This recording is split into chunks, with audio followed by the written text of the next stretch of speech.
Dubai മറീനയിലെ ജെട്ടിയിൽ നിന്നും boat നീങ്ങുമ്പോൾ 4 nautical mile മാത്രം വേഗത. കടലിലേക്കെത്തിയാൽ ഷാർക്ക് ജെറ്റ് സ്രാവിന്റെ തനി സ്വഭാവം കാണിക്കും.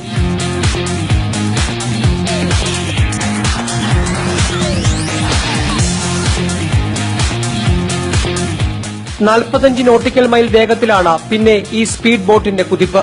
തിരമാലകളെ തല്ലിയും ചരിഞ്ഞും കറങ്ങിയും സഞ്ചാരികളെ ഷാർക്ക് ജെറ്റ് ഇളക്കി മറിക്കും. ഇത് ഷാർക്ക് ജെറ്റ് എന്ന് പറയും ബോട്ട്. ഇത് ജെറ്റ് ബോട്ടാണ്. ഇതെന്താ വെച്ചാൽ ഫുള്ള് അഡ്വഞ്ചറിനായിട്ട് യൂസ് ചെയ്യുന്ന ഒരു ബോട്ടാണ്. അത് സ്പീഡ് ബോട്ടാണ്, അതിനൊപ്പം തന്നെ അഡ്വഞ്ചർ ആയിട്ട് യൂസ് ചെയ്യണം. ഇപ്പൊ നമ്മള് ഒരു എക്സാമ്പിൾ പറയുകയാണെങ്കിൽ നമ്മുടെ ഡെസേർട്ട് സഫാരി അങ്ങനെ ഇത് യൂസ് ചെയ്യണോ അതേപോലെ തന്നെ ഇതിനകത്ത് യൂസ് ചെയ്യണം. നമ്മള് ഓഷ്യൻ സഫാരി ആയിട്ട് യൂസ് ചെയ്യണം.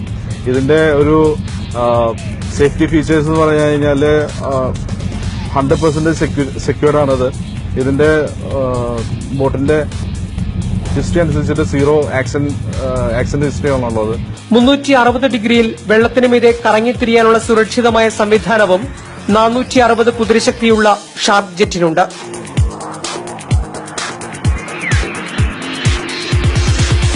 Made a marvelous experience. We have fun. It was very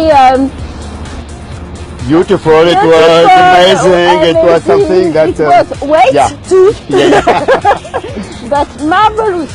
life ജാക്കറ്റുകൾ ധരിച്ചാണ് യാത്രക്കാർ സാഹസിക യാത്ര ആസ്വദിക്കുന്നത്. ത്രില്ലടിച്ചുള്ള യാത്ര വേണ്ടാത്തവർക്ക് അടങ്ങി ഒതുങ്ങിയിരുന്ന് അറ്റ്ലാന്റിസ് അടക്കമുള്ള കാഴ്ചകൾ ആസ്വദിക്കാനുള്ള അവസരവും മലയാളികളുടെ ഉടമസ്ഥതയിലുള്ള ഷാർക്ക് ജെറ്റ് സമ്മാനിക്കുന്നു. മണൽക്കുന്നുകളെ ഇടിച്ചു നിരത്തിയുള്ള ഡെസേർട്ട് സഫാരി നമുക്കെല്ലാം പരിചിതമാണ്. എന്നാൽ കടൽ തിരമാലകളെ കീറിമുറിച്ചുള്ള ഷാർക്ക് ജെറ്റ് അനുഭവമാണ് ഓഷ്യൻ സഫാരിയിലൂടെ സമ്മാനിക്കുന്നത്.